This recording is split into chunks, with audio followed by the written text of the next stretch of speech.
আমি চাই আপনারা আধুনিক ভারতের, যার জন্মদিনকে জাতীয় শিক্ষা দিবস হিসেবে পালন করা হয় 5ই সেপ্টেম্বর, ডক্টর সর্বপল্লী রাধাকৃষ্ণনের ভাবনায় আপনারা নিজেকে তৈরি করুন।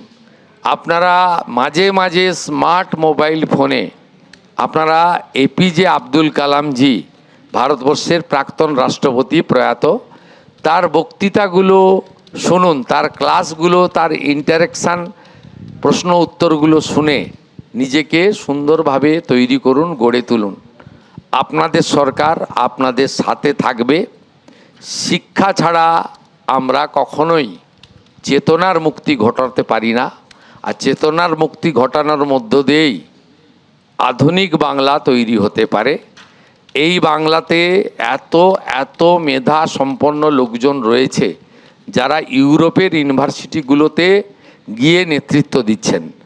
আমরা চাইব আমাদের সরকারের লক্ষ্য মেধা আমাদের কাছেই থাকুক, সেই মেধাকে কাজে লাগিয়ে উন্নত বাংলা, প্রকৃত সোনার বাংলা, কবিগুরুর ভাবনায় বাংলা, স্বামী বিবেকানন্দের স্বপ্নের বাংলা আগামী দিনে যাতে আমরা তৈরি করতে পারি।